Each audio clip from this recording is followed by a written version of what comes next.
So today we continue with our class Kitzur Shulchan Aruch. We start with Sefer Chofetz Chaim, and big topic is the same laws of derogatory speech. And today's topic is obvious intent. So it says, while statements which have negative connotation are forbidden, this would not apply when the listener can be expected to understand that nothing derogatory was intended. So, for example, you talk about your friends or family. That's, you did not, even like it's somebody would misinterpret, but for sure the person that you're talking to would not. Right? So then it would not be forbidden. Therefore, halacha permits making an ambiguous statement if, number one, nothing derogatory is intended. So for sure, it's not like this person is going to judge you favorably. No, you yourself don't have any bad intention, right? And number two, the unintended meaning of the statement is only mildly derogatory, mildly. So it's not like okay. And number three, the statement is made in the presence of three people, or in the presence of the person who is being discussed. So three people, as we spoke before, it means that you know for sure that this information is going to get to that person whom you're talking about, right? So three people meaning one of them is going to speak, right? Okay, continue. As illustration, the early commentators offer the statement: in that house something is always cooking in a stove. Right? This could mean that this is family's door always open to guests, or it can mean that the family is overindulgent, right? So it's maybe they always have guests, they have extra room, people who come to the town, they have no place to stay, so they stay with this beautiful, amazing family. So of course it's the biggest compliment to have guests. So by the way, guests means that they don't have any other place. So people, a few houses from you, few apartments away from you, they can eat in their house. They're not considered to be guests, right? Just so we know. This is the guests, people who have no place to stay. Okay. All right. So it could be positive or it could be negative. So they always eat, always cooking, right? If the statement were to be made in the presence of the three, one can carefully assume that it would eventually become known to the family of whom it was said. So, meaning, as we said before, if like in front of the three, so he understands that the family that he's talking about would find out one way or another. Sooner or later, he's going to mention to somebody, to his wife.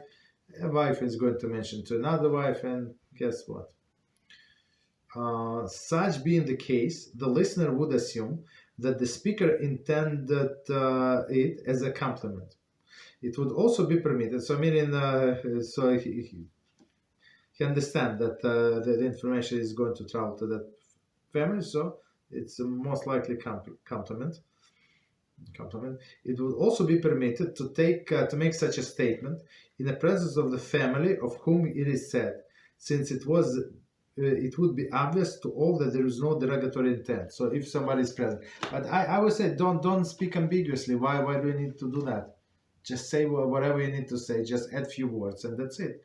Like like you read Art Scroll, right? Read article translation, so they will add a few more words, and it clarifies all of the doubts. Okay, so we continue with Siman 47, and our big topic is laws of wine of idolaters. Okay, so continue with Sif number 13, and it says, with regard to the conduct of an idolater with wine by means of another object. For example, he touched wine with a stick, as well as wine that came forth from his force.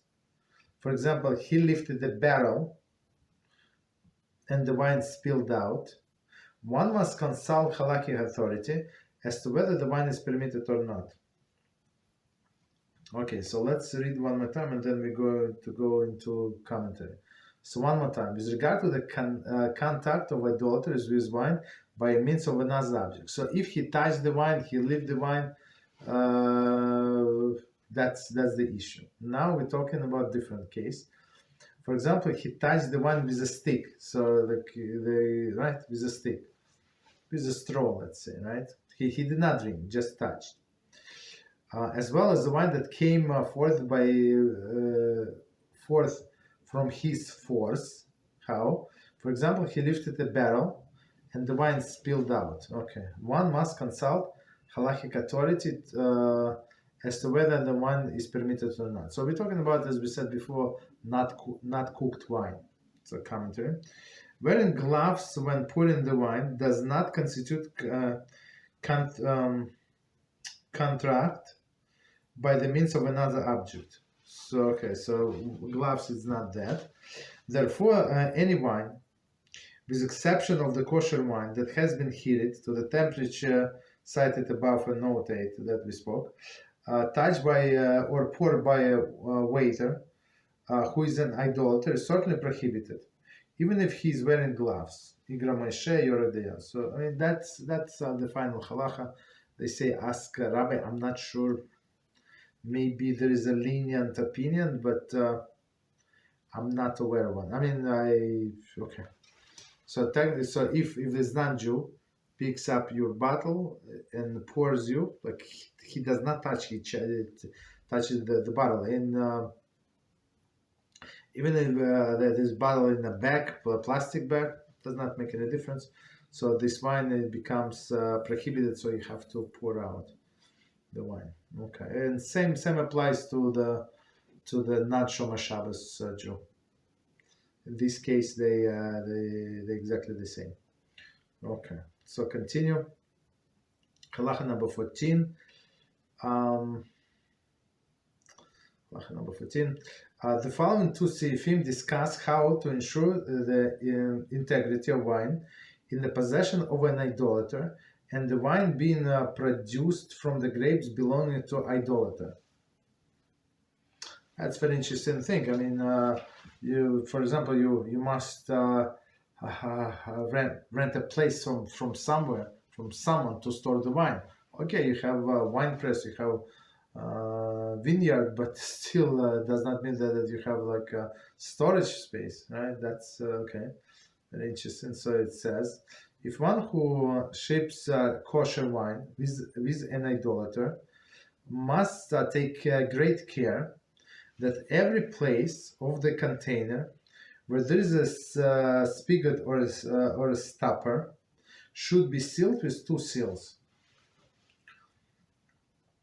So this guy is not going to make a new hole, but he make my thing to use the existing exit, right, with a spigot or a stopper. So stopper is just like a piece of wood stuck in there, right, and spigot is like a faucet or something, right? You can open and close. Commentary. This ensures that the idolater will not pour out any wine in this manner that would cause the wine to become forbidden, as will be aware. He will be aware if he tampers with the seals. So basically, it's very interesting, right? So it's very practical. So you're not you have a winery, but you need somebody else to do delivery. You want to ship it to the city. You live in the country. You want to ship it to the city. So you need to send with someone. Okay, so non-Jew is in this business. So, but you have to double seal all of these exits from the wine, of course. And you tell them if something is tampered with, that's it. We're not going to pay you. Okay. So continue. Number 15. Okay, so today, what do we do today? Today we do exactly the same, right? We have cork, right, or like even what is it? This metal cup, and you have plastic on top. So for sure you have double seal. Okay. Number 15. The process by which a Jew produces the wine, process by which a Jew produces the wine of idolater. There is the idolater grapes. Okay, so that's the explanation. So that it will be kosher, in order to subsequently sell it to a Jew, to Jews, is a subject to the number of detailed laws. At times, even securing the wine with 2 seals, as well as as like a lock and a key, is not effective to permit the wine to be in this situation. One must consult halakhic authority with regard to the proper procedure. Nevertheless, one who guards his soul will avoid such wine. So let's try to understand what the situation we're talking about.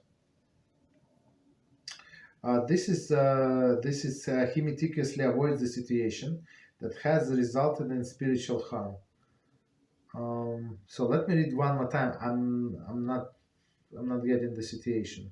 I mean, first we said that it's only Idolaters grapes, so it looks like it's not only grapes. He's using like I don't know, his facility as well. Let's see. The process by which a Jew produces wine of idolater from idolater's grapes, so it's just fruits he can take anywhere he wants, so that it will be kosher, in order to subsequently to sell to Jews. Okay, is a subject to numerous number of detailed laws. At time, so okay, so basically in order to produce wine based on logic, you don't need to own a vineyard, right? I mean, let's other people take care of this, and you take care of production of the wine. Okay, that sounds logical to me. At times, even the securing the wine with the 2 seals, as well as a lock and a key, is not effective to permit the wine for this situation.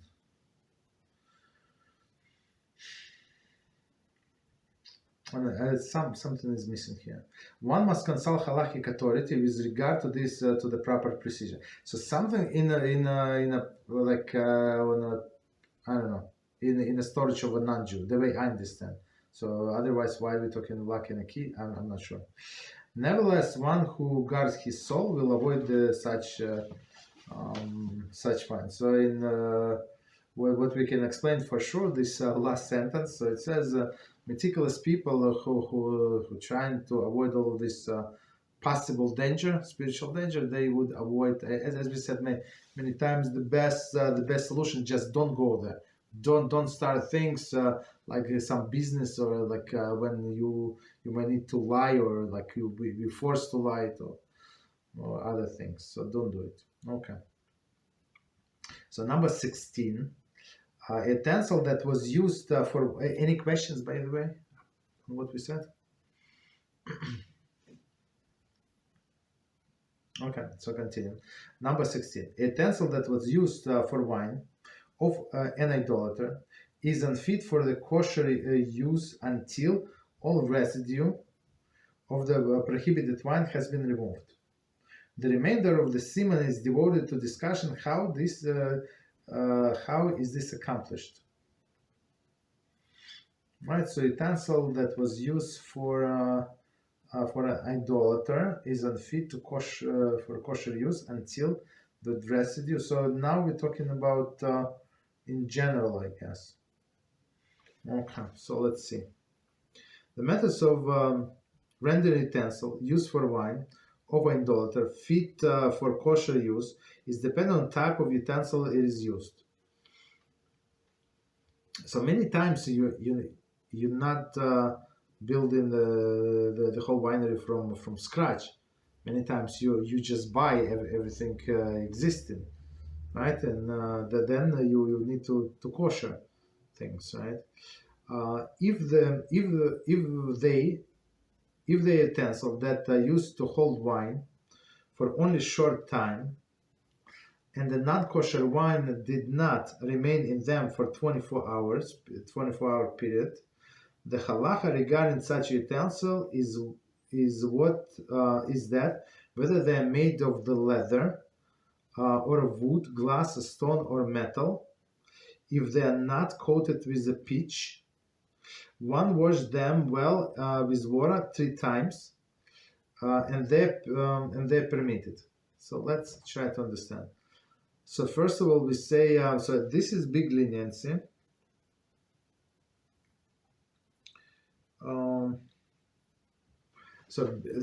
This is big leniency, but let's try to understand. So we're talking about utensils that was used for wine. First of all, first condition, it does not say here, but it's implied that the liquid is cold. So wine is cold, right? What would they use for temporarily? I guess like to pour wine somewhere, like funnel or something, like some this utensil that do not use constantly with wine, right? Short period of time. And non-kosher wine did not remain in them for 24 hours. So it says literally time of the day, the same time. Okay. So all of these utensils that we mentioned, or some like I don't know, like funnel, I think it's a good place, good thing, good example. The halacha regarding this utensil is whether they are made of leather. So leather, as we understand, is absorbent, right? Or of wood. Wood for sure is absorbent. Glass, not absorbent. Stone, absorbent. Metal, not absorbent, right? Absorbent. If they are not coated with pitch. So what is the problem with pitch? Commentary. A coating with pitch would often be applied to utensil as a sealant. Okay. Pitch absorbs wine. Thus, such utensils are subject to more stringent requirements in order to render them kosher. Okay. So, but we assume since these other utensils from wood and stone, right, they were not used for a long time, they did not absorb, right? One wash them well with water 3 times, and they are permitted. So, see note 37. Okay, we're going to get to it. So before we continue, so that's actually how you kosher all other utensils. For example, you want to go kosher, right? You want to kosher your kitchen. So it's not a big deal. People like high professionals pay a lot of money, or they don't pay, but then they get to pay a lot of money in donation, stuff like that. So people don't work for free, just so you know, right? Even they say it's only for idea, but then they're going to bombard you with emails and phone calls. Please donate to our organization. That's how the things work, right? So if you have glasses, right, that you use only for cold liquids, non-kosher, doesn't matter, non-kosher, right? Cold liquids, of course, nobody stored the liquids like wine or something like non-kosher liquids for over 24 hours, right? So the thing is, so you pour water with you put them in some kind of on some kind of tray, I guess, right? So and you put over, so it will spill over to the brim and even over, and you leave it for 24-hour period, and spill out and pour again, regular water, nothing. I mean, of course, you wash with a soap, with a brush, with whatever you need to wash with, right? Okay, and then you repeat 3 times, and that's it. That's how you kosher these things, because they were used only for cold things. Okay, that's easy part. Okay, continue. But if they are coated with pitch, and we said that pitch is absorbent, they subject to a different, more stringent halacha. Earthenware utensils as well as subject to a different, more stringent halacha. So let's see. So earthenware, usually you cannot, if it was hot hot things in there, so you cannot kosher them. So, but let's see 22. Earthenware utensil is treated more stringently since the walls absorb the wine. Of course, and most likely you use them to store the wine. It's not only like you use it like temporarily, like a new glass. With regard to this halacha, porcelain is considered earthenware. See Mishnah Brura, and Igres Maishe, Yoredeya, etc. So we always advise, since like even though today's earthenware and porcelain, it's actually covered with thin layer or something like glass, not glass, like some chemicals. So we try to always to go stringently, and we just if it was used for hot things, so we try not to kosher it and buy a new one. Okay, continue. But whatever is was used for cold, there is no problem. It's good. Okay, so 17.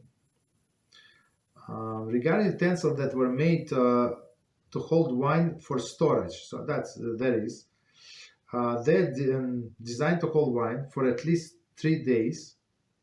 The halacha is that even though the utensil belongs to a Jew, and the idolaters store forbidden wine in there for a short time, nevertheless it must be rendered kosher through irui pouring process. So irui, that's the process that I described, pouring process. This process accomplishes follows. Oh, here we go.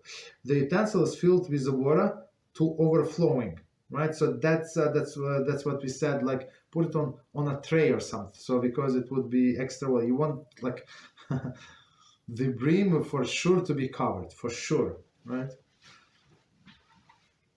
And commentators say, Mishnah Brura adds that cold water may be used. Of course, you want to use cold water. I mean, why do they say of course? I mean, that does not make any difference, I would say. That's what we better. Just tap water. Okay. And it should remain standing this way for a period at least 24 hours, 24 consecutive hours. Afterwards, one pours out the water and replaces with second filling water. And it is to remain standing this way for another period of at least 24 hours. Then he does the same third time. So 3 times, 24-hour period. So the proper, of course, they skipped it, but the proper way is to wash it. When you're ready to go kosher, right? And some things as we're going to learn now, possible to kosher, right? If you want to. So you wash it, let it stand for 24 hours, like clean, right? Dry and clean, and then after this, you can, after these 24 hours, you can start this procedure of 24 hours. Or if it was clean, like you cleaned before, doesn't matter. But it's proper to clean it, even though it was, I don't know, in your somewhere in your cabinet, so it was dusty, whatever. So clean it one more time, prepare for kosher, and that's how you kosher. Continue. This doesn't. Okay, third time. The 24-hour periods need not to be consecutive with one another. One may wait between them. I'm not sure why. However, even if the water remains standing in the utensil for a number of days consecutively, and he did not pour out, it only counts as a 24-hour period. So Kitzur says, so don't think you're too smart. So if even you can leave water for a few days, for example, and you had to go somewhere, or else you forgot to pour out the water, right? So it can stand for a few consecutive days, but it's going to count as one day anyway. Okay. There are authorities who say that if wine of idolater was in utensil for 24-hour period, utensil can no longer render kosher through irui. Okay, due to the principle that which is soaked is like which is cooked. Okay, and therefore required hagala. So that's another thing. We're going to learn this concept maybe here also, but in kosher kitchen for sure. For sure, we're going to learn. So, and what does it mean? The soaked is which is cooked. So the easy the straightforward example would be like when you pickle in foods, right? So it is considered to be cooking, right? And that's why you're not allowed to salt too many pieces of food on Shabbos, right? So if you want like salad, right? So you put salad or whatever in your plate, and you think there is not enough salt, so salt in your plate. Don't salt in the bowl. Okay. So commentary. Generally, if salad or a soap, right? The soap, something is hard. You put it in a water and it become edible. So in some sense, it's like at least it's in some sense it's cooking. So one more time. Generally, if a salad was left soaking in a liquid for 24 hours, they impart fragrant flavor into each other as if there are two cooked together, meaning the flavor of the salad would go into utensil and it's going to absorb, right, and the utensil in the water. Therefore, these authorities hold that the method for pouring required for utensil that was used with a prohibited hot wine is required here. Okay, so hot wine, I'm not sure. I heard about people drinking hot wine. I heard that, I never knew why they would drink hot wine. I mean, is it hot as a tea? I'm not sure. So the hot wine, sure, it imparts the taste for sure, right? So all of these cases before now, we were talking about cold liquids or cold wine. Okay, so now these last two examples were like hot wine and the wine that it stays there for 24 hours. So according to this poskim, right? So you have to go through hagala. So hagala is when you use boiling water, right? When you dip your utensil in like a big pot, the water is boiling, so you dip there, and that's how the taste is going to come out. Okay, so and that's just so you know, that's the process that we would do for all of our pots, right?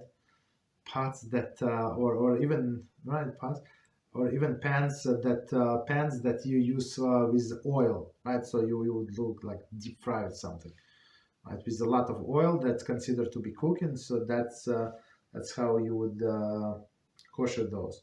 But if you use these pans only with little oil, it's not considered to be cooking, it's considered to be frying.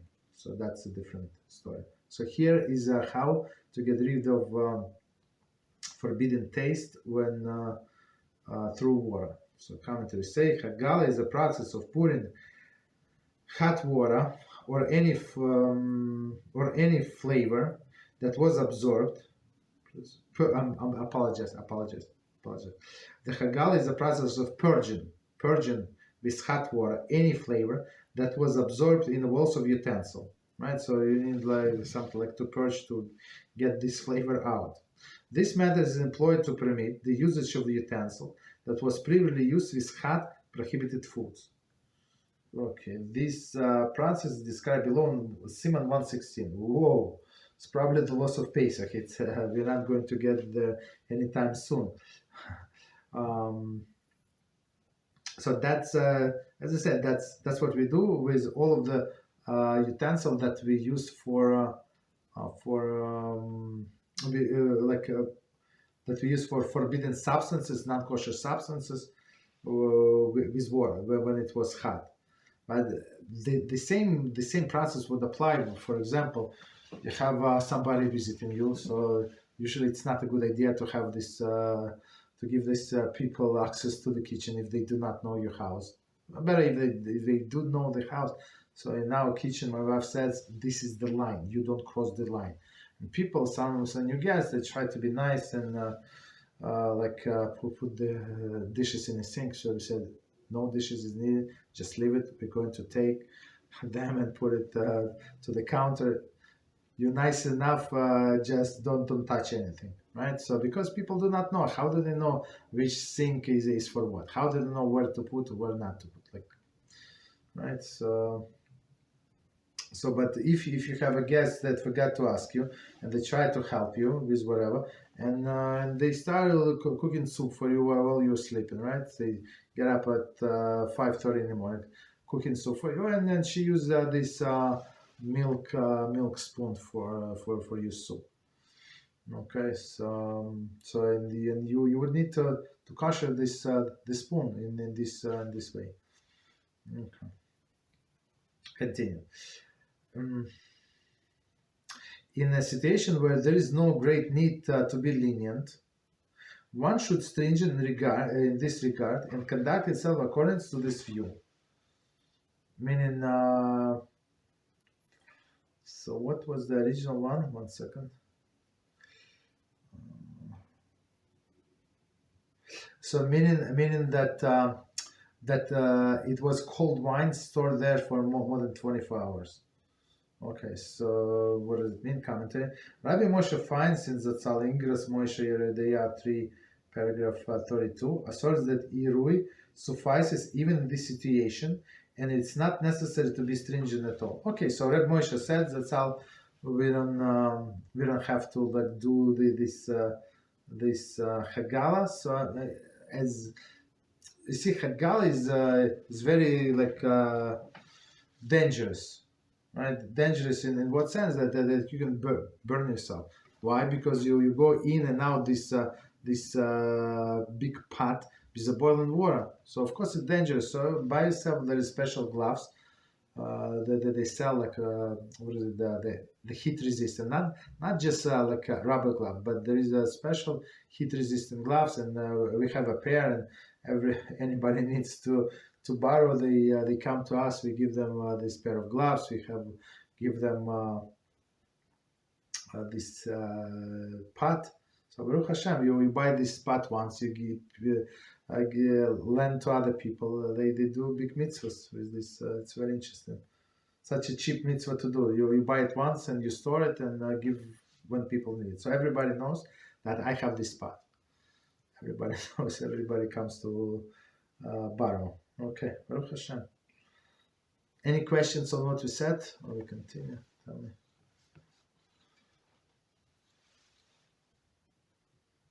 Okay. No questions. Continue. Halacha number 18. And it says, with regard to glass utensils, since they're smooth and hard, the halacha is that if wine is poured into them for storage, it nevertheless suffices to render them kosher by rinsing them out well 3 times. This method, this method is effective only if the utensil is clean of the sediment, of course. So all of this koshering, before starting koshering anything, you must clean it well, of course. Therefore, the bottle with the narrow neck or any other utensil that cannot be fully cleaned of the sediment that may have adhered to the inside walls cannot be rendered fit kosher in this use. I mean, today I'm not sure what somebody would try to kosher a bottle, because maybe because they're cheap. In olden days it was not so cheap. It's very interesting. Okay, so that's one difference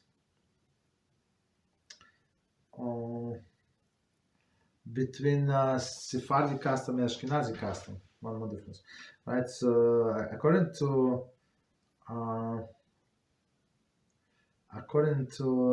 Ashkenazi custom, so we say that it's more stringent. Usually Ashkenazi custom more stringent. I think there are a few exceptions, but only a few exceptions, right? So we say this glass, it does absorb.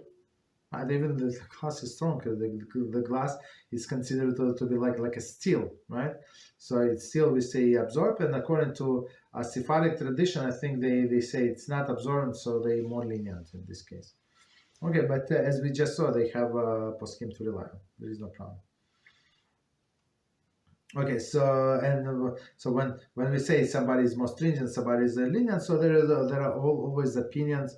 So in case of the need, you can rely on this, but but our rabbis build the fences, so we not cross the fences and do the actual aviyah. Okay, that's the reason. Continue. Number 19. Utensil that had there is kosher wine in it, and the wine was poured out. Okay, and while the residual moisture on the walls of the utensil could still moisten the object to the degree the object could turn moisture something else. So moisten something else. We're going to explain. An idolater touched it there. There is where it is most moist. It suffices to rinse out 3 times, even though it is utensil into which the wine is put for storage. Okay, so let's try to understand. So it's very interesting halacha. So it says we had some utensils. So it's not a bottle. I don't know, maybe like some utensil that he can actually put his finger in, right? And it says there is no wine. There is no kosher wine, but it's still moist. So what is it, moist? So if he touches with the finger, like inside of the container, and touches on another surface, on a table, let's say, so the table it's going to be moist. So that's so in this case, so there is no wine as wine, but there is some moisture, like some residue, right? So here we go leniently. And we said that it must be koshered, right? We said like 3 times. I'm not sure, or actually it's not lenient. Is it lenient? I don't know. So that's the halacha. So it's almost like he touched wine. That's the thing. From the bottom line, there is no difference. He touched wine. You have to pour out, and this wine becomes forbidden. And it is since it was forbidden, you must kosher the utensil.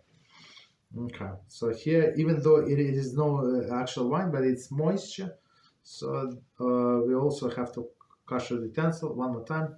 3 times we pour cold water, pour out, 3 24-hour period, and you're good. So that's the easiest thing to kosher. Okay, so number 20.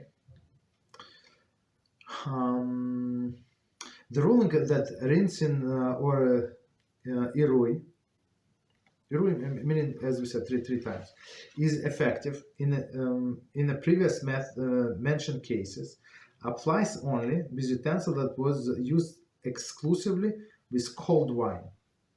Okay, so but also with cold other liquids as well. It's not only wine. However, if it was used with hot wine, it requires hagala as halacha with other prohibited substances that are absorbed through the heat into the walls of the utensil. Okay, so if you have like let's say this cup, right? A cup that you would drink coffee, and it's made of glass. There is such a cup, so there is no problem, right? So this cup you would need to kosher in a boiling water. So and this glass that you use only for water, or maybe for some other like beverages, some juices. Some juices are not kosher because they add non-kosher ingredients in there, right? So the most famous is Sunny Delight. In a Sunny Delight, they had the beetles and the crushed beetles for the yellow color. After like many years, they stopped. maybe 6 years ago or so, 7 years ago, I don't remember exactly. They stopped, and they now it's kosher. But before that, it was not kosher because of the beetles. So if you drink this, has for sure somebody drank this orange juice, not kosher orange juice, so you need to kosher. They tell us here wine, but wine means because the subject is wine. So Kitzur put everything in the same place concerning wine. Okay, but it applies to any other cold liquid. Continue. So, but if you use it for a hot, so that's what you do with a hot. Continue. 21.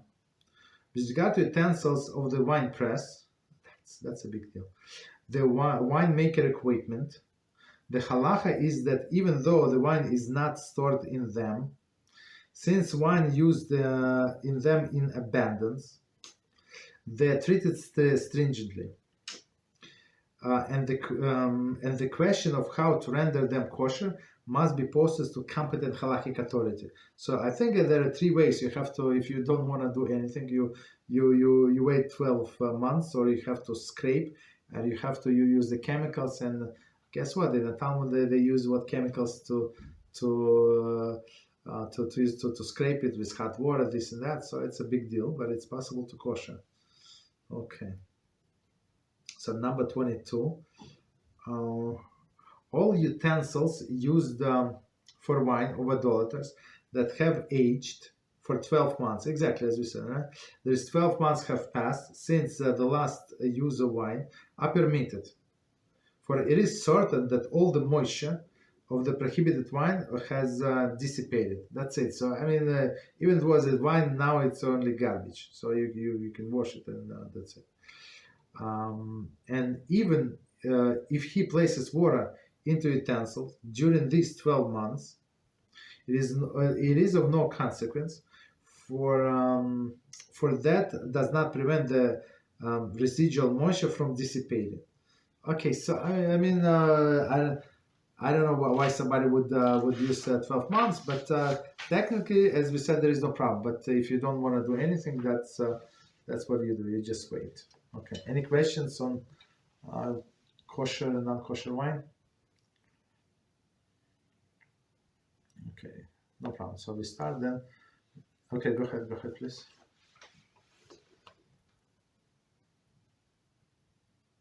Israel, are you talking? Okay, maybe I have no volume. 1 second. No. Israel, you talking or not? Okay, we cannot hear you. Alright, so continue. Maybe something with your mic. I'm not sure. So let's start new Siman. So maybe like check your mic. We're going to return to your question again. Okay, so it says Siman 48, and it says the law of the Brochos upon food made for 5 species of grain. Oh, that's a big topic. Should we start it or should we not start it? I'm not sure. Time is 43. No, we should start it. Okay. So 5 species of grain. So let's see. Introduction by the ArtScroll. Foods made from 5 species of grain, which are wheat, barley, spelt, oats, or rye, constitute a class of their own with regard to the halachas of blessing. So they are called mizoines, right? And the commentators say halachas of rice, see below 52:17. So actually, just I mean, we're not going to get to 52:17 anytime soon. So to remind us, on rice we also say mizoines.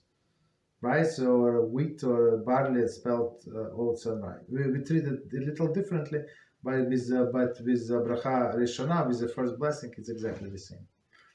Continue. Their special value derived from the fact that each of these 5 grains is a dietary staple that attained its highest form in bread, which in turn is a mainstay of any meal, right? So if you want to get satiated, you eat bread. If you don't want to get satiated, you eat a lot of food, and guess what? You're still going to be hungry, right? So breads from these five species of grains, so that's what satiates person. Like even eat like small amounts. Continue. Our sages established a separate blessing for this grain, Boremi Nemizoines, which translated who created species of nourishment. Okay, we have to remember who created species of nourishment. Commentary. Right, so all those five plus rice. Our grains that are eaten raw or roasted, for example, if one eats it raw or roasted kernel of wheat, one generally recites the same blessing upon them as a food, as any food that grows from the ground. Barepricha dama. Okay, so one more time, grains that eaten raw or roasted. So usually, so baremine mizoines, right? We use we say only mostly on breads, but sometimes on the cereals, right? As we're going to say, see. But when somebody eats raw, I'm like, can you eat raw wheat? I guess you can, right? So you would say raw rice. I'm not sure, maybe I never tried. So on these ones, you're going to say borepricha dama, meaning the fruit of the ground, because that's not natural way how you eat it, or you toast them. Okay, toast. Okay. So one more time, this commentary on the grains that are eaten raw or roasted. So it's one more time. It's not normal way of eating these grains. For example, one eats raw or toasted kernels of wheat. One generally recites this the same blessing as upon any food that grows from the ground. Barepricha dama. Okay. Who created the fruit of the ground? The special status of food made from grain is reached only when they are cooked or baked. So cooked, meaning as we said, the hot cereal, right? Or baked, like oatmeal or something, right? So that's cooked or baked. So that's you eat oatmeal, you're full. You eat other things, or you're still hungry. Okay, continue. When the grain is made into bread, the basic staple of all meals, so like of meal, it has reached the highest possible level of nourishment as a food. So you wanna like be satiated, like and eat even less. So eat bread, not other things, right? And requires nitilas yadayim, so you go wash your hands, right? So and hamotzi blessing prior to eating it. Okay. So translation of the hamotzi, right? So I'm going to skip the first part. Who brings forth bread from the earth? That's hamotzi, and the recital birchas hamazon after the meal. Okay, so. So we have these five species. So the highest like level of these five species, the product from high species and made of bread. So sometimes it's not only wheat. They would add barley and spelt or oats or rye and wheat. So usually when it says rye bread, so for sure there is wheat. So today I was told by my wife, so it's she adds like 25%, even though the recipe called for rye bread, it's only 25% of rye. So because otherwise it would be too heavy, right? And the oats, so you add the oats for like some, like I don't know how many percent. I'm not a baker, but they add the oats to make it puffy and tasty, right? So continue. Baked item that are prepared in a way in which they are not used as a staple of meal. For example, cakes and pies, right? And usually people don't use the meal. Can, in certain cases, be considered as a bread type food pass, right? So as just to remind us, so if you eat enough bread or if you enough cake or pies, like pies, it's like I'm not sure how to eat so much pies, like unless you're 500 pounds maybe. So, but cakes for sure. So if you eat, was it like 8 ounces? I mean, it's not much. I mean, if a person hungry, so 8 ounces for sure, it would be considered bread meal for sure. So a person would need to go wash hands and say hamotzi right on this cake. So the explanation is that there is so much cake, it's considered to be complete meal. Okay. And of course, he would need to say Birchas Hamazon and such. Okay. As such, they are subject to the halachas of standard bread. So if you're going to eat a lot, in certain circumstances, Sefim 1 through 4, so in this section, set out for the preparation that that are included in this classification. So what does it mean, mizoines, right? And the halachas that apply to these foods. Another aspect of the importance of the grain products is evident in the laws of ikar v'tafel, primary and subordinate food. So ikar and tafel, so we will learn it in our class of, in all of the details in our class of halachas of bread, long time ago. I think maybe it's a chapter, I don't know, 3 or 4, like in the very, very beginning of that class. So we said the ikar is a primary food, and tafel is a subordinate food. So the best example would be you have French fries and you have ketchup. So you don't say blessing on the ketchup because it's like subordinate to the French fries, and all of these like similar examples. Like let's say you have a salad, right? You have a salad and you want to use olive oil as a dressing. So you don't say blessing on the dressing, right? So it's for sure it's subordinate, it's a secondary, it's to improve salad, this and that, but it's not, does not render it's a separate blessing for sure. Okay, that's ikar and tafel. Okay, continue. When assessing the mixture of the different foods to decide which is appropriate blessing to recite, the fact that one of the foods is a grain product strongly influenced the halacha. The halachas are set forth in CF 8 and CF 10 below. Okay, so and as below in our class halachas of brachos. So I mean we're going to add a lot, of course. I mean Kitzur is only Kitzur. He gives like highlights. There we spent like I don't know, many weeks and months learning the topic, and here it's only like 20 pages or so, which is 20 pages. Yeah, exactly 20 pages. No, it's 12 pages. I apologize. No, it's 12 pages. So it's nothing compared to what we learn, of course. But I mean, he gives you this condensed version, the bottom line.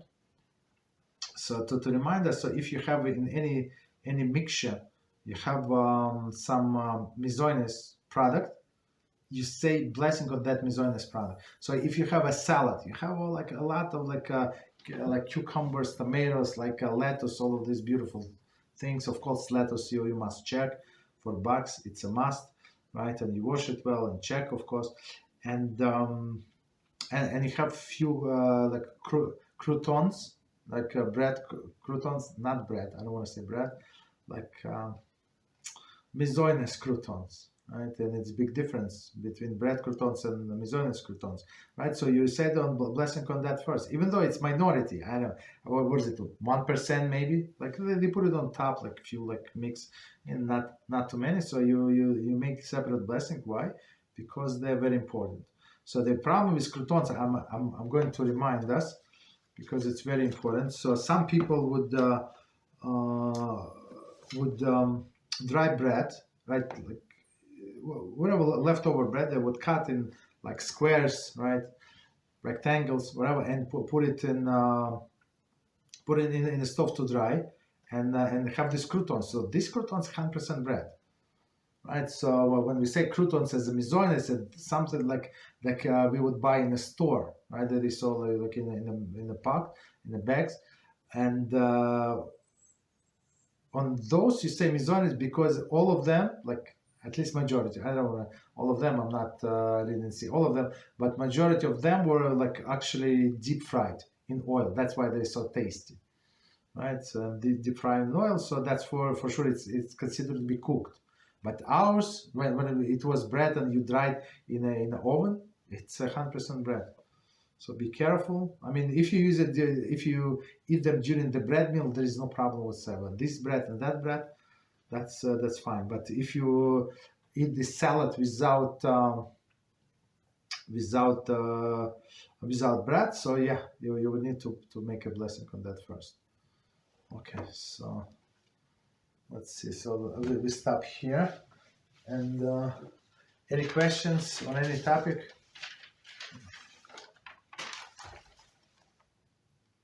Okay, no question. So let me answer. I wrote down this answer from the group. So first question: Are we allowed to use the tongue scrapers on Shabbos? So what would be the problem? So the tongue scrapers, you want to scrape all of this like residue from a tongue, and I actually looked it up. So it's some say it's healthy. I'm not sure if it's just advertising campaign or something. Okay, but if you want to use it, the only concern is so if you might get bleed, that's the issue, right? If it, like some people have a very sensitive mouth, and you touch like even with food, and people start bleeding. For these people, it's forbidden to use the scrapers. But if it's only like maybe you're going to start bleeding, there is no problem. Yeah, you can use the scrapers. Okay. So the second question was, it's very interesting question. If you're allowed to brush teeth on Shabbos, so what is the problem with brushing with the teeth? The brushing with the teeth, you usually brush with the toothpaste. Of course, toothpaste is forbidden because you smooth it out, and it's one issue, right? And second issue is squeezing. So we're not allowed to squeeze liquids from where it was trapped, and that's one of the reasons. We're not allowed to wash dishes on Shabbos, right? Why? The best way to wash dishes on Shabbos is a sponge, and inevitably you're going to squeeze the water from the sponge, and it's absolutely forbidden, right? So two issues with brushing our teeth. So what do we do? Of course, I mean, some people are careful and they don't brush the teeth. Oh, they use this floss, and that's it, right? This liquid floss. That's what I mean. But as people who wants to brush, there is no problem. Again, the problem is the squeezing. So if you put this, let's say, liquid tooth floss, right, and you brush it like inside, so there's no squeezing. There is no squeezing if it's submerged in a liquid, or even you put water, regular like tap water in your mouth, and you brush like this, it is, there is no problem. The only issues could be like if some people they're careful to squeeze the brush, like the excess water from the brush when they finish brushing the teeth, like on a daily basis. That's the issue. So if you would remember not to squeeze this brush, you finish flossing, you spit out the water, right? Brush as it is, no squeezing. Put it back in your cup, whatever you storage. There is no problem. You can wash the teeth like that. One more time with like water floss or with the water. There is no problem because there is no squeezing in the water. Okay, that's but there is no toothpaste for sure. There is no toothpaste on Shabbos. So in some Judaic store, I saw they sell toothpaste. So the thing is, it's very liquidy. It's like it's not there. So don't, first of all, if you say no toothpaste, it means no toothpaste. Okay, so and third question, it was I was not sure about the one expression, but I hope I understood correctly. So it says, is it allowed to study Torah on Erev Shabbos? So Erev Shabbos is not, and Erev Shabbos, and it says at 8 or 10 p.m. So Erev Shabbos, it's after even sometimes when we say Erev Shabbos, it's in the morning, but proper, it's not proper. So proper Erev Shabbos, like afternoon until the Shabbos starts, it's already Erev, it's mean evening. So it's like in some sense it's evening, right? So the way I understand this question, it's after the Shabbos dinner, Friday night. So it's not Erev Shabbos already, it's Shabbos itself, Shabbos proper, and there is no problem to study Torah. That's very commendable. But the only thing that I would recommend, if you want to study Torah, you want to study Torah on clear mind. So don't drink wine, or drink like very light wine, or drink only a little wine. Otherwise, then if you like, for example, I don't drink wine during the week, so I even like on Shabbos, and when I'm tired on Friday, and I drink even a little wine, that's in light, that's too much for me. Understand? So of course, me personally, I cannot learn like after a meal. During the meal, yeah, we learn a little, but after a meal, we don't learn. But if you want, absolutely, there is no problem whatsoever. Please, so as we said in our what class we said, that it was special Neshama Yetzira, a special part of the soul that is added. So it's of course it's going to absorb the Torah better. Okay, and the last question was, are women allowed to cross their legs when they sit down, right? Sit down. There is no problem. The only problem is not only for women, for men as well, right? It's sometimes it's more often by the issue with men, not with women, crossing, sitting like this in a shul, or when they learn Torah. That's for sure not allowed. Why? So I would say, especially in a synagogue or in a study hall, that is a sign of arrogance. So that's you came in the house of God. You want to be a little more humble than that. So even like knowingly or unknowingly, we try to focus and not to sit cross leg or even cross hands like this, like in a shul or in a study hall. That's it, right? So, but for women, there's no problem whatsoever to sit like not in a synagogue and not when studying Torah. Okay. So that's I had only 4 questions. So any other questions? We'll stop here. Tell me. Yeah, go ahead. Go ahead. Rabbi, I have a quick question. The class was awesome, but this has to do with the YouTube channel. Do you guys upload these classes weekly, or does it take a while so I can re-watch it again?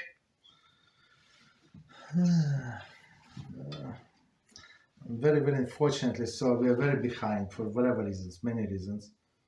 But we are planning on fixing it in the best way possible.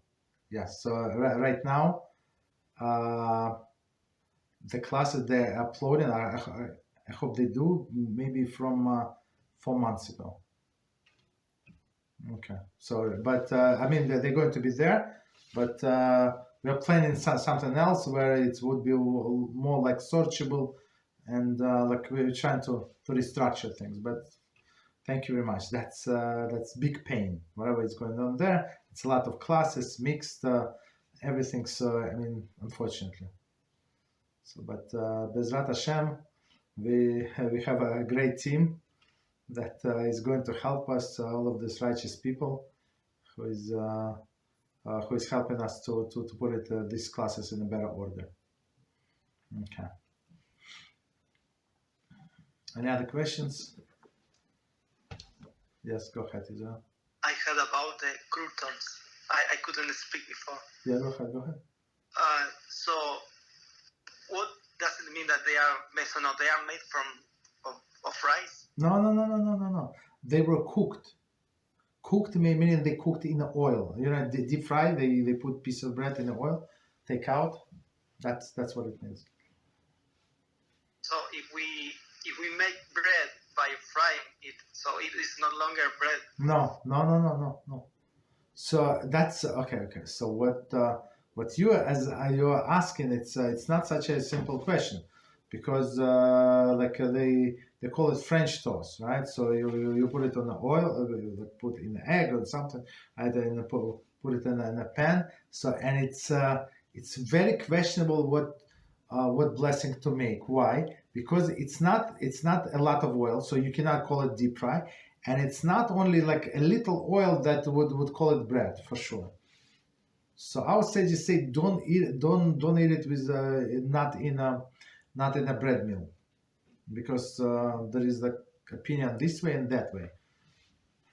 You understand? So if for example we make our homemade made pitas, right? It's not a big deal, right? So how you make pita? You make it in a pan on a stove. So but there's no oil whatsoever. Maybe a little oil, like a little like spray, a little like so it not get burned, but only a little.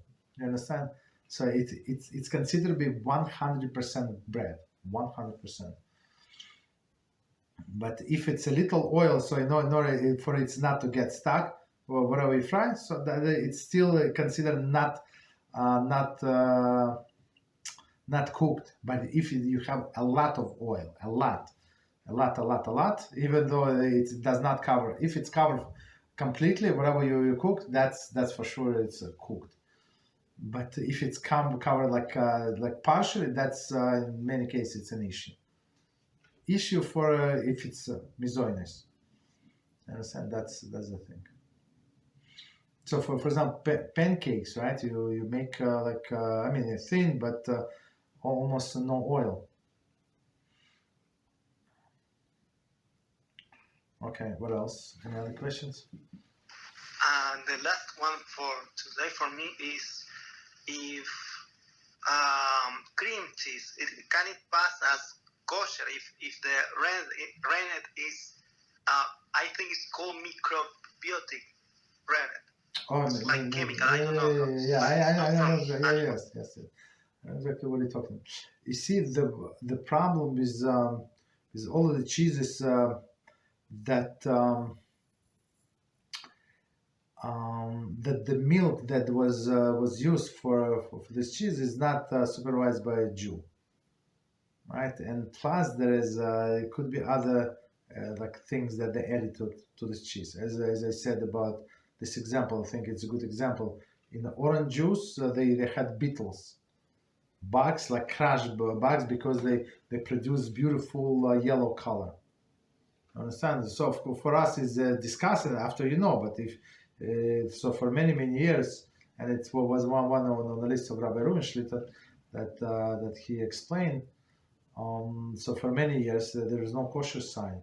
Like there is a Florida Natural, like all of this, like other like national brands, no problem. For all of them, no problem. For Sunny Delight, there is a problem. So what is the problem? The problem was this: they could not go kosher because of this. So when something will go kosher, some like brand or whatever go kosher, so they have to like show the whole procedure, how they do these things to a rabbi, right? And he has to evaluate. Of course, he has a chemist degree or at least some kind of training that he understands what's going on. And because when you look at the packages, it would say like all of this M317 BRD. Like for you, okay, maybe it's not bad. No, it's very bad. Maybe bad, maybe not bad. So that's the thing. So we try not to eat this cream cheese because of this, because we don't know how it was made. Basically, that's the thing. Okay. Any other questions? Okay, so no problem. So tomorrow, BeEzrat HaShem, we're going to continue with our new class. It's a little harder. After halacha, it's like a different level, more on the angels level, more on the shamas level, but it's also very, very useful things, and we must know these things, at least get some concept of the things. Shmona prakim. Thank you and good night.